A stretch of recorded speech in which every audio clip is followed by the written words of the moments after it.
Hi అండి, అందరికీ నమస్కారం. నా పేరు ధనరాజ్ అని చెప్తేనేమో రామం రాగంలో సముద్రగని గారి కొడుకుగా చేసా అంటారు. సరే, నేను డైరెక్టర్ ధనరాజ్ అంటే రామం రాగం సినిమాకి డైరెక్షన్ చేసా అంటారు. అప్పుడు నేను అడగడానికి చాలా ఇబ్బందిగా ఉంటుంది. నా గురించి నేనేం అడుగుతాను? అందుకే నేను ఒక జీరో.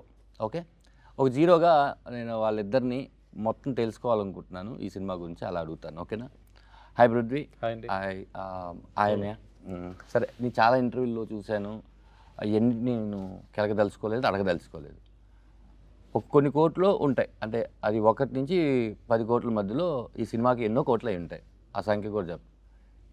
అంటే 1 కోటి పెడితే 2 కోట్లు వచ్చేస్తాయి, 2 పెడితే 4 కోట్లు వచ్చేస్తాయి, 4 పెడితే 8 కోట్లు. ఆ లెక్కతో వచ్చావా, లేకపోతే ఒక సినిమా తీద్దాం, అది నా లెక్క మారిస్తే చూద్దాం అని వచ్చావా? అంటే ఇప్పుడు ఏ బిజినెస్ అయినా సరే వన్ టైం చేస్తే డబ్బులు రావండి. మీరు ఒక ప్రాసెస్లో ఒక 5, 6, 7 ఒక 10 టైమ్స్ చేస్తే అప్పుడు యావరేజ్గా మీ ప్రాఫిట్స్ మనం చూసుకోవాలండి. సో బిజినెస్ పర్స్పెక్టివ్తో అయితే ఒక మూవీ చేసి దీంతో 1 కోటిని 2 కోట్లు చేద్దాం, 5 కోట్లని 10 కోట్లు చేద్దాం, ఆ ఉద్దేశం లేదండి. I know what is my strength and I know what is my film. So I strongly believe and నేను ఇన్వెస్ట్ చేశానండి. ఓకే, అంటే దీని తర్వాత కంటిన్యూగా సినిమాలు చేస్తాను, ఇంటర్వ్యూలో ఇండస్ట్రీలో ఉంటానని కాన్ఫిడెంట్తో ఉన్నావు రామారావు. అంటే ఈ సినిమా నన్ను ఇండస్ట్రీ నుంచి ఇంకొక 10 ఏళ్ళు వేరే సినిమాలు చేసినట్టు చేస్తుందని నమ్మకం. సినిమా చూసావా? నేను చూశానండి. నీకు ఏదైతే ధనరాజ్ కథ చెప్పాడో ఆ కథ నీకు కనిపించిందా? కనిపించిందండి, 100% కనిపించింది. నేను సినిమా ఒక 50 టైమ్స్ చూసుంటాను. సో డెఫినెట్లీగా ధనరాజ్ నాకు ఫస్ట్ డే ఏమైతే చెప్పాడో దానికంటే బెటర్గా చేశాడండి. ఓకే, నువ్వు హ్యాపీగా ఉన్నావు. స్లేట్ పెన్సిల్ స్టోరీ బ్యానర్ హ్యాపీగా ఉంది. 100% అండి. డన్. ఇప్పుడు ఈ సినిమా నాకు తెలిసి టీజర్ వచ్చేసి Feb 14, 2024 రిలీజ్ అయింది. అవునండి. ట్రైలర్ వచ్చేసి Feb 14 నాని గారి చేతుల్లో రిలీజ్ అయింది. 1 ఇయర్ ఎందుకు లేట్ అయింది? 1 ఇయర్ మా ధనరాజ్ వల్ల లేట్ అయిందండి. అంటే ఏం చేశారు? అంటే చాలామంది ధనరాజ్ ఫేస్ని యాక్సెప్ట్ చేయలేపారండి. మళ్ళీ చెప్పు. చాలామంది ధనరాజ్ ఫేస్ని యాక్సెప్ట్ చేయలేపారు. అంటే ధనరాజ్ ఫేస్తో నేను పోస్టర్ వేసినప్పటికీ చాలా కాల్స్ వచ్చాయండి. ధనరాజ్ ఫోటో వేసి నువ్వు పోస్టర్ చేయడం ఏంటి, ధనరాజ్తో సినిమా ఏంటి? సో ఈ ప్రాసెస్లో నేను వాళ్ళకి, అరే ఇది ధనరాజ్ కాదు రాఘవ, నా సినిమాలో తండ్రి సముద్రకని గారు, కొడుకు ధనరాజు యాక్ట్ చేశారు, రామం రాఘవ, ఇది వాళ్ళలోకి వెళ్ళడానికి నాకు టైం పట్టిందండి. ఓకే, యాక్చువల్ షూట్ ఫినిష్ అయిపోయిందా? షూట్ మధ్యలో ఇదంతా వచ్చిందా? అంటే షూట్ అప్పటికి ఫినిష్ అయిపోయిందండి, ఆల్మోస్ట్ షూట్ డన్. ఓకే, అంతా బాగానే ఉంది. సో ప్రోడక్ట్ కూడా నాకు నచ్చింది. సో వాళ్ళు ఏంటంటే ఆ బుక్ మీద ఒక ఫస్ట్ పేజ్ చూసి బుక్ అంతా ఇలాగే ఉంటుందని డిసైడ్ అయినట్టు ధనరాజ్ని చూసినంటే ధనరాజ్ హీరో ఏమో, ధనరాజ్కి సాంగ్స్ ఉంటాయేమో, ధనరాజ్కి హీరోయిన్ ఉండి ఉంటుంది, ధనరాజ్ 100 మందిని కొడతాడు, సో వీడికి ఇంత కమర్షియల్ ఫిలిం ఏంటి, ఇలా ఏం పెద్ద హీరో అనుకుంటున్నాడా, తమిళ హీరో అయిపోదాం అనుకుంటున్నాడా, ఇలాంటి క్వశ్చన్స్ అన్నీ వచ్చాయి. బట్ వాళ్ళకి ఎగ్జాక్ట్గా అరే నేను చెప్తుంది ఒక ఎమోషన్, తండ్రి కొడుకుల ఎమోషన్. ఇలాంటి తండ్రి ప్రతి ఇంట్లో ఉంటాడు, ఇలాంటి కొడుకు ఏ ఇంట్లో ఉండకూడదు. సో ఇది వాళ్ళకి చెప్పడానికి, నేను వాళ్ళకి ఎక్స్ప్లెయిన్ చేయడానికి, అలా నేను ఒక రైట్ పర్సన్ ఫైండ్ అవుట్ చేయడానికి టైం పట్టిందండి. ఈ ప్రాసెస్లో మనకి దీప ఆర్ట్స్ సపోర్ట్ చేయడంతో చాలామంది చూసి, ఇప్పుడు మీడియాలోని శివన్న కానీ చాలామంది వాళ్ళు చూసి ఇది మంచి సినిమా మంచి సినిమా మంచి సినిమా అని. నేను డౌన్ అయిన ప్రతిసారి మీకు ఎగ్జాంపుల్ రామం రాగంలో రామం ఎలా రాఘవకి సపోర్ట్ చేశారో నా లైఫ్లో సముద్రకని అన్న అంతా సపోర్ట్ చేశారు. నేను డౌన్లో ఉన్న ప్రతిసారి ఆయనకు ఒక మెసేజ్ వదిలేవాడిని. వదిలితే వెంటనే ఒక టైంలో కాల్ చేసి ఇది మంచి సినిమా, నువ్వు చాలా హానెస్ట్గా చేసావు, ఎన్ని మంది వచ్చి ఇది బాగాలేదు, ఇది అవ్వదు, ఇది జరగదు అని ఇలా చెప్పినా వాళ్ళు కాదు, ఆడియన్స్ డిసైడ్ చేయాలి అని చెప్పి ఒకసారి నువ్వు చెక్ చేసుకో ఎన్ని మంది ఏం చెప్పారు అని చూసిన వాళ్ళందరూ సినిమా అద్భుతంగా ఉంది, చాలా బాగుంది అని చెప్పారు. సో చూడలేని వాళ్ళందరూ ధనరాజ్ పోస్టర్ ఏంటి అని చెప్పారు.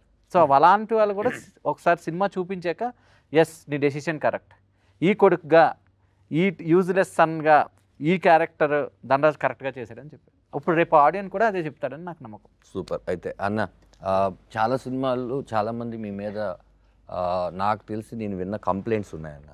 కంప్లైంట్ ఏంటంటే అన్ని ఫాదర్లు మీరే చేసేస్తున్నారు, వేరే వాళ్ళకి ఛాన్స్ దొరకట్లేదని చాలా పెద్ద కంప్లైంట్ ఉంది. ఇప్పుడు అయితేనా ఈ రామం రాగం సినిమా ఇలా చాలా సినిమాల్లో మీరు చాలా పెద్ద పెద్ద హీరోలకి ఫాదర్గా చేశారు, విలన్గా చేసిన వాళ్ళకే ఫాదర్గా చేసి ఒప్పించారు. రెండు చేయడం అనేది చాలా కష్టమైన విషయం. ముందు సినిమాలో ఏమో విలన్గా చూస్తాను, ఈ సినిమాలో ఫాదర్గా ఎలా యాక్సెప్ట్ చేయాలంటే రెండు చేసేసారు. మీరు డైరెక్టర్ ఫస్ట్ సీరియల్స్ దగ్గర నుంచి చిన్న తెర దగ్గర నుంచి పెద్ద తెర ఇంత చేశారు కదన్నా. ఈ యాక్టింగ్ మీదకి వచ్చేసరికి మీరు తీసుకున్న క్యారెక్టర్ అన్ని చాలా బలమైన క్యారెక్టర్. మీరు ఆ బలమైన క్యారెక్టర్ నేను ఒక యాక్టర్గా ఎలా చేయగలను అని ఎప్పుడు అనుకోలేదన్నా? కాదు, ఫస్ట్ నేను నమ్మాలి, నేను నమ్ముతా. అదాదు ఇప్పుడు నువ్వు కొడుకే అలా నా స్క్రీన్ మీద కెమెరా రోల్ అవగానే కొడుకుని చూస్తే నేను కొడుకుగానే చూస్తా. ఆ క్షణం, ఆ సెకండ్, ఆ 5 seconds 10 seconds లేదు 1 minute షార్ట్ ఉంది అంటే నిజంగానే నా అక్కడ ఫాదర్ నా సన్, ఆ నమ్మకం నాకు వస్తుంది. ఆ నమ్మకం లేదు అంటే నా ఫిల్మ్ చేయను. ఆ నమ్మకం ఉండేవరకు అది. ఎందుకంటే విఐపి రఘువరన్ బీటెక్ చేయగానే మార్నింగ్ వర్కౌట్ లాంచ్ చేసేసి షెట్కి వెళ్తాం. తమ్ముడు చూసేసి అన్న నువ్వు నాకు ఫాదర్, నువ్వేనా కట్ బనీని వేసుకొచ్చుకున్నావు అయ్యో అలా అని చెప్తా 10 minutes ఇవ్వు టైం ఇవ్వు అని చెప్పి వెళ్ళి ఆ డ్రెస్ వేసుకుని ఆ వైట్ వేసుకుని వాళ్ళనే కూర్చుని ఆ క్యారెక్టర్ లోపల దిగని ఆటోమేటిక్గా నాకు చీక్స్ వచ్చేసి ఇది వచ్చేసి అలా వాక్ చేయగానే తెలిసిపోవు ఈ క్యారెక్టర్ని. అది వచ్చి మనం నిజంగా ఈ క్యారెక్టర్కి ట్రూత్ఫుల్గా ఆ సెకండ్స్ ఆ సెట్లో మనం ఎంత ప్యాషన్గా ఉన్నామో అంతవరకు అది ఉంటుంది. సూపర్ అన్న. మీరు ఈ సినిమా చేసిన టైంలో ఇప్పుడు మీరు ఏదైతే ఫిట్గా ఉండి ఒక ఇదిగా ఉన్నారో ఆ రోజు ధనరాజ్తో అన్నారంట మీరు, దీనికి నేను తినేస్తాను, నేను వర్కౌట్ చేయను, నేనేం చేయను, వదిలేసి ఈ రామం క్యారెక్టర్ ఇలాగే ఉండాలి అని. ఎందుకంటే ఈ రామంకి ఇక్కడ సముద్రగని గారికి చాలా చాలా తేడా ఉంది. ఈ సినిమా మీరు చేసిన తర్వాత చూసిన తర్వాత డబ్బింగ్లోనో ఎక్కడో ఈ సినిమాలో ఏదో ఒకటి మీకు ఇంకా గుర్తుకొస్తూనే ఉందిరా నాకు అని మీరు ఈ సినిమాని ఎప్పుడైనా ట్రావెల్ చేసుకున్నారన్నా? ఈ విషయం నన్ను ఎందుకంటే ఇంకా హంట్ చేస్తుంది, ఈ సీన్ కానీ ఈ డైలాగ్ కానీ మీకు అనిపించిందా? ఈ 2 years అవుతుంది కదా అయినా మర్చిపోలేకుండా. నేను అమ్మాను నైట్ మాట్లాడతాము సీన్, ఆ సీన్ నాకు చాలా డిస్టర్బ్ చేసింది సార్. నైట్ అదా ట్రైలర్లో కూడా వచ్చింది కదా, ఇంటి పేరు మాత్రమే నేను ఇవ్వగలను, మంచి పేరు నువ్వే తీసి దానికి తమిళ్లో వేరే ఇది వేసాము. అది వచ్చి నాకు అన్నీ నా సన్ దగ్గర అదేదో చెప్తున్నా, నాకు బ్యాక్లో నా ఉంటా, బట్ అన్నీ నువ్వే చేసుకోవాలి, మంచి విషయం అన్నీ నువ్వే చేసుకోవాలి, నువ్వేదా అచీవ్ చేయాలి, నువ్వేదా రావాలి. ఈ సొసైటీలో ఎక్కడికి వెళ్తాను 2 days ముందు కూడా ఒక కంప్లైంట్ చెప్పాడు, వీళ్ళు ఉన్నారు ఈ సొసైటీలో ఎక్కడికి వెళ్తానో ఇలాంటి వాళ్ళు 4 మనుషులు ఉంటారు, నువ్వు వాళ్ళని ఎన్కౌంటర్ చేసి నువ్వు రావాలి. దానిలో గుడ్ అండ్ బ్యాడ్ ఉండు, బట్ నువ్వు గుడ్దా నువ్వు నీ మైండ్లో గుడ్ థింగ్స్ ఉంటే గుడ్ థింగ్స్ ఉండేవాళ్ళదా నీతో వచ్చి కలుతారు. అది నీ వల్లనే అన్నీ జరుగుతుంది. సొసైటీ అలా ఉంది ఇలా ఉంది, నువ్వు ఎలా ఉన్నావు అది చూసుకో. అది ఫస్ట్ అదిదా, నువ్వు ఎలా ఉన్నావో అలాంటి మనుషులదా నీతో వస్తారు. అదే అన్నప్పుడు ఒక చిన్న సినిమా అంటే అది ఆడితే పెద్ద సినిమా, ఆడకపోతే చిన్న సినిమా అంటే అదే చిన్న సినిమా పెద్ద సినిమా అనే లేదు, మంచి కంటెంట్ ఉండే సినిమా, కంటెంట్ లేని సినిమా అంతే. మీరు కంటెంట్ నమ్ముకొని ధనరాజ్ లాంటి వాళ్ళను, పృథ్వీ పోలవరపు గారు లాంటి వాళ్ళను ఎంకరేజ్ చేస్తూ కంటెంట్ సినిమాలు చేస్తున్నారు. చూస్తే మీరు ఎక్కువ కమర్షియల్ సినిమా కన్నా కంటెంట్ సినిమాలు చాలా ఎక్కువ చేశారు. అందులో మీకు తృప్తి ఇచ్చిన సినిమాలు చాలా ఉంటాయి, ఆడకపోయినా కూడా తృప్తి ఇచ్చిన సినిమాలు ఉంటాయి, క్యాష్ రాకపోయినా. ఇలా కొంతకాలానికి మనం ఎందుకురా కంటెంట్ ఉన్న సినిమాలు చేయాలి, ఎన్నిసార్లు మనం ఆడియన్స్కి చెప్పినా కూడా వాళ్ళు కమర్షియల్ సినిమాలు కోరుకుంటున్నారు అని ఎప్పుడైనా మీలాంటి వాళ్ళకి బోర్ కొట్టేస్తే? నాకు అలాంటి థాట్ వచ్చే టైంలో అన్ని టైంలోనూ దేవుడు ఎవరో అని పంపిస్తాడు. ఇప్పుడు 2 days ముందు కూడా నాకు ఆ థాట్ వచ్చింది. 2 days ముందు ఫిల్మ్ ఫుల్ 1950s జరిగే ఓ స్టోరీ, పెద్ద వార్ స్టోరీలో నేను యాక్ట్ చేసుకున్నాను. యాక్ట్ చేసి దానిలో వచ్చి సడన్గా ఆ డైరెక్టర్ వచ్చారు, నా దగ్గర మాట్లాడారు, అన్న ఏం లేదు మా వచ్చి ఈ విషయం చెప్పాలి, మా దగ్గర ఇంత రెమ్యునరేషనే నీకు ఇవ్వడానికి ఉంది, ఇది ఎందుకురా నాకు, ఇది కూడా నువ్వు ఫిల్మ్కే పట్టు, నా వచ్చా అని చెప్పి వెళ్ళిపోయి అక్కడ అంత పెద్ద ఫైట్ సీక్వెన్స్, వార్ సీక్వెన్స్, అదంతా మన సెకండ్ వరల్డ్ వార్ టైంలో జరిగిన ఓ రియల్ ఇన్సిడెంట్. మంచి డైరెక్టర్, మంచి టీం, అంత ఆ పని చేయగానే అంత ఆ పెయిన్లో ఉండి కొండ మీద ఉండి కింద రావాలంటే 2 hours వచ్చి నా హైదరాబాద్ రావాలి. అంత టైర్డ్గా వచ్చి దిగి అప్పుడే ఆలోచించాను, రెమ్యునరేషన్ తీయలేదు, ఇది లేదు, మనవాడు అడిగాడు, మళ్ళీ పెట్టుకొని మేకప్ బాగా తీరా అని మేకప్ చెప్పాము. మ్యాన్ వచ్చి సార్ ఏం సార్ అడిగినా అంటే నాకు సడన్గా చెప్పాను, నాందా తీయలేదు, నువ్వు తీసుకో, నీ రెమ్యునరేషన్ ఏమో నువ్వు తీసుకో అలా అని చెప్పేసి అక్కడ నుంచి 2 hours ట్రివాండ్రం ఎయిర్పోర్ట్ రాగానే ఆలోచించుకునే వచ్చాం, ఏం చేస్తున్నాము ఇది అన్నీ, ఇది కరెక్టా, మనం అలా వచ్చి కరెక్ట్గా ఎయిర్పోర్ట్ దిగా లోపల వెళ్తే అప్పా అని సౌండ్, తిరిగి చూస్తే ఓ 20-25 years ఓల్డ్ ఉండు అమ్మాయి లిటరల్గా కన్నీళ్ళుగా వచ్చింది, అప్పా బాగున్నారా మీరు అని చెప్పి మాట్లాడేసి, నాకు మీతో ఫోటో కావాలప్పా, నాకు నా నాన్న లేదు, నాన్న పోలీస్ ఆఫీసర్ చచ్చిపోయాడు, మా నాన్న వెళ్ళిన తర్వాత నేను మిమ్మల్ని మా నాన్నలాగా నేను చూస్తున్నాను, మీరు చెప్పే మాటలన్నీ నేను వింటున్నాను, నాకు చాలా గుడ్ గర్ల్, నా ఇప్పుడు ఈ కంపెనీలో అదానీ కంపెనీలో హెచ్ఆర్గా ఉన్నాను, ఇప్పుడు నెక్స్ట్ ఈ కంపెనీకి వెళ్ళిపోయాను, నాకు నా ఫోటో తీసింది, లాస్ట్ వరకు నా నంబర్నో ఏమీ అడగట్లేదు, అది ఇక్కడి వచ్చి నాకు అన్నీ చూస్తూనే ఉన్నా, మాట్లాడింది ఎవరికో ఫోన్ వేసి చెప్పింది, నా అప్పా పాతుటే నాన్న అలా అని చెప్పేసి ఓకేపా எப்போவாவது டைம் పర్మిట్ பண்ணிச்சுன்னா இன்னொரு வாட்டி மீட் பண்ணுவோம்ப்பா, எனக்கு ఫ్లైట్ టైం వచ్చి నా వరంపా అని చెప్పేసి వెళ్ళిపోయింది. అలా చూస్తే ఇప్పుడు ఆ అప్ప ఫిల్మ్ తీసినా మనకు లాస్, మన దగ్గర ఫిల్మ్ తీసిన వాళ్ళు సంపాదించారు, ప్రొడ్యూసర్గా మనకు లాస్. అంత ఇన్ని మాటలు మంచి మాటలు చెప్పేసి మనం చెప్పిన విషయాలన్నీ వినేసి ఎవరునే తెలియదు అమ్మాయి వచ్చి ఇంత దూరం మనతో మాట్లాడి నా దగ్గర చెప్పి నన్ను చూడండి నా మీతో మాట్లాడుకున్నా కానీ నాకు కన్నీళ్ళు వచ్చింది అలా అని చెప్పింది. టోటల్గా ఒక 5 minutes నన్ను ఫుల్ ఎమోషన్ చేసేసి అమ్మాయి వెళ్ళిపోయింది. అలానే ఒక 10 minutes అలానే కూర్చోండి, అలానే ఉండేసా సడన్గా మేకప్ మ్యాన్ ఏం సార్ అడిగారు, లేదు మనం కరెక్ట్గా అదే వెళ్తున్నాం, మనం మన పాయింట్లో వచ్చి దిగనొద్దు, మనం కరెక్ట్గానే వెళ్తున్నాం, నీకు కెన్నే అనింది, నీకు కూడా కెన్నే అంటే అందరు ఫాదర్స్ దాంట్లో విమానం కూడా ఎయిర్పోర్ట్ లో చూసి చిన్న పాప వచ్చి ఇంత హైట్ ఉంది, వచ్చి ఆ లెగ్ని వచ్చి ఇలా పట్టుకొని ఇలా చూస్తూనే నానా అలా అని చెప్పగానే ఏముంది మనం కరెక్ట్గా రూట్లో వెళ్తున్నాము, మంచి పిక్చర్స్ చేసుకున్నాము, ఈ సొసైటీకి మనం ఏం చెప్పాలనుకున్నామో దాన్ని చెప్పుకున్నాము. మనం ఇప్పుడు మన లైఫ్లో కెరియర్లో తీసి చూస్తే 6-7 movies ఉంది మన దగ్గర, మంచి మూవీ, ఆ 6-7 అది ఒక్కో 5-6 movies మంచి మూవీస్ చేస్తే చాలు అలాంటి మైండ్ సెట్ వచ్చింది. డైరెక్షన్లో మంచి మూవీస్ 3-4 movies ఉంది మన దగ్గర, అలాంటి మూవీస్ 5-6 movies చేయాలి, చేసి కరెక్ట్ అయిన విషయాన్ని లాస్ట్ టైంలో మన లాస్ట్ పీరియడ్లో వాళ్ళు తీసి చూస్తే మంచి మూవీ 10 movies ఉన్నారు, 10 డైరెక్షన్లో 10 movies ఉంటే చాలు. మీరు ఆ మూవీస్లో రామం రాఘవ్ ఉంటుందని మీరు అనుకుంటున్నారు, సూపర్. ఒకప్పుడు మీరే ప్రొడ్యూసర్ ఆగిపోయినా మీకు ఏంటంటే అది మీ అది ఏమంటే అది ఇప్పుడు రామం రాఘవం జరిగే సేమ్ విషయం కూడా దానికి జరిగింది, అది చెప్పాలి.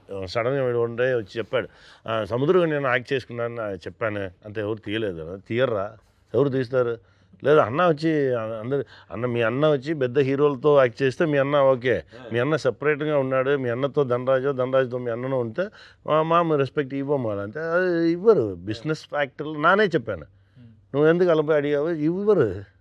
ఇదే నా చెప్పాను నీ దగ్గర, నువ్వు నన్ను బట్టి ఫిల్మ్ చేయరా, నువ్వు వచ్చి నీకు అందరూ వచ్చి తీసుకెళ్ళిపోతారు, అది జరగదు. ఎందుకంటే నీకు మంచి అంగీకారం చెప్తారు, అదాదు అంగీకారం మీన్స్ నీకు ఆ ప్లేస్ యాక్సెప్టెన్స్ ఇచ్చి నీకు ఆ ప్లేస్ని ఇవ్వడానికి ఎవరికి మైండ్ రాదు, ఎలా ఇస్తారు, ఇవ్వరు. మా గురుగారు చెప్పారు, నిన్ను చూసి అందరు రాళ్ళు ఉడిచినే ఉంటారు, ఏ రాళ్ళ చిక్కకూడదు, నువ్వు అందరి దగ్గర రాళ్ళు ఉండాలి, రాళ్ళు వేసి అవన్నీ చేయిలో నొప్పి రావాలి, నొప్పి వస్తేనే వాడిని యాక్సెప్ట్ చేస్తాడు, ఆపుతాడు. ఓ అవునండి నిజంగానే వీడు ఏదో చేస్తున్నాడు. 50th day టుడేనా నిన్న తిరుమాణిగా 50th day ఇప్పుడు వరకు ఏ యాక్సెప్టెన్స్ లేదు, సైలెంట్గా ఉంటారు. పోస్టర్ చూస్తే కూడా వాళ్ళు తిరిగిదారు, అది వేరే ఏదో రాంగ్ పోస్టర్ అలానే మైండ్ సెట్గా ఉంటారు. ఎవరు యాక్సెప్ట్ చేయరు, ఎవరు యాక్సెప్టెన్స్ ఉండదు. బిజినెస్ పీపుల్స్ వాళ్ళకి వచ్చి అక్కడ చూస్తారు. First 3 days Friday Saturday Sunday theatre full అవుతుందా, సైకిల్ స్టాండ్ ఫుల్ అవుతుందా, క్యాంటీన్ ఫుల్ అవుతుందా, దీన్ని మాత్రమే థియేటర్ వాళ్ళు చూస్తారు. దీని కాకుండా ఎవరో మంచి వాళ్ళు అక్కడక్కడ చూస్తాం. ఇప్పుడు మన బేబీ ఆల్బర్ట్ థియేటర్లో ఆ ఫిలిం 50 days చేస్తుంది. ఆ థియేటర్ మేనేజర్ అండ్ ఓనర్ వీళ్ళు నాతో లేదు ఇలాంటి ఫిలిం ఉండాలి, మా థియేటర్లో ఈ ఫిలిం వచ్చి 50 days నా కంటిన్యూస్గా నా వచ్చి రన్ చేస్తాను. అలాంటి మనుషులు అక్కడక్కడ దూరంగా ఉన్నారు, ప్రొడ్యూసర్లు దూరంగా ఉన్నారు. వీళ్ళందరూ ఇంకా కొంచెం నంబర్స్లో ఆడైతే సూపర్గా ఉంటుంది. ఇప్పుడు స్మాల్ మూవీస్ ఎక్కడ రెస్పెక్ట్ ఉంది? ఈ ఫిల్మ్ చేయగానే మనకున్న హ్యాపీనెస్ ఈ ఫిల్మ్ రిలీజ్ టైంలో లేదు. అన్ని పెయిన్, ఎక్కడికి వెళ్తా పెయిన్. నువ్వు పెద్ద హీరోనా? అలా నిన్ను అడగడం, వాడు పెద్ద హీరో, నువ్వు ఎందుకు ఫిల్మ్ చేసావు నువ్వు అడగడం. అరే మంచి ఫిల్మ్ చేయాలని ప్రయత్నం చేసినది తప్ప ఆ మైండ్ సెట్కి వచ్చేసి బట్ పర్లేదు, అది వాళ్ళ ప్రాణం ఉంది, జనాలు చూసుకుంటారు అంతే. ఇంకోటి లాస్ట్ మిమ్మల్ని క్వశ్చన్ తనలో క్వశ్చన్ అడిగేది ఏంటంటే, మీరు ఇందాక అప్పాకి చెప్పింది ఏంటంటే, అప్పాకి అదే చెప్పలేదు నా, అదే చెప్పాలి. అప్ప చేసిన ఉన్నాయి, అప్ప ఫిల్మ్ డైరెక్షన్ చేసేసాను, చేసేసి మనమే ప్రొడ్యూసర్, అక్కడక్కడ వచ్చి డబ్బులు తీసి అన్నీ చేసేసి, ఇప్పుడు మన ఇండస్ట్రీలో హిట్ ఇచ్చకుండా మన బ్రదర్స్ ఉన్నారు చూడండి, ఇలా 6-7 డైరెక్టర్స్, ఆ బ్రదర్స్ అన్ని టాప్ డైరెక్టర్స్ అన్నీ పిలిచి చూపించాను. అందరూ ఫిల్మ్ చూశారు. ఈ ఫిల్మ్ ఆడదు, వేస్ట్, నువ్వెందుకు ఇది చేసావు, ఎవరో అడిగితే ఇచ్చేయి అని చెప్పేసి వెళ్ళిపోయారు. అరే ఏరా మంచి మూవీ లేదా అదే అలానే అన్నా, ఏదో ఏమన్నా నువ్వు అలా చేసి వెళ్ళిపోయారు. అప్పుడు వచ్చి ఓ డిస్ట్రిబ్యూటర్ అడిగారు, సార్ నా రిలీజ్ చేయను, ఏదో ఒకటి ఇవ్వు, రిలీజ్ చేసుకో, పట్టుకో, నా తీసిన అప్పుని ఇవ్వాలని చెప్పి తీసేశాను. Picture release hit. First day second day వీళ్ళని తిరిగి పిలిచాను, ఒరే హిట్ అని చెప్పారు, మీరు అందరూ ఎక్కువసారి వచ్చి పబ్లిక్తో చూడండి అంత చూసేసి, అలా సారీ నా జడ్జిమెంట్. నువ్వే జడ్జిమెంట్, జనాలదా జడ్జ్. అందుకే చెప్తా అందరి దగ్గర, మీరు ఎవరికి వేసి చూపించకండి, జనాలకు చూపించండి, జనాలదా మంచి జడ్జి. ఎంత వాళ్ళకిదా ఇది ఏమి ఉండదు, ప్యూర్గా ఉంటారు. కాల్కులేషన్స్ ఇది అది ఇది ఏం చేసింది అది ఏం చేసింది అలా చెప్పిన వాళ్ళు ఇది వరకు కాల్కులేషన్ చేసుకున్నారు చూడు, ఏదీనే సక్సెస్ అవ్వలేదు. నా 35 ఇయర్స్గా ఉన్నాను, 50 ఇయర్స్గా ఉన్నాను చెప్తారు. 50 ఇయర్స్గానే వాళ్ళు ఉంటారు, వాళ్ళు కాల్కులేషన్, వాళ్ళు వేసిన కాల్కులేషన్ ఏదీనే కరెక్ట్గా ఉండదు. జనాలదా కరెక్ట్ అయిన జడ్జ్, వాళ్ళదా గాడ్, వాళ్ళు డిసైడ్ చేస్తారు ఏదీని అది.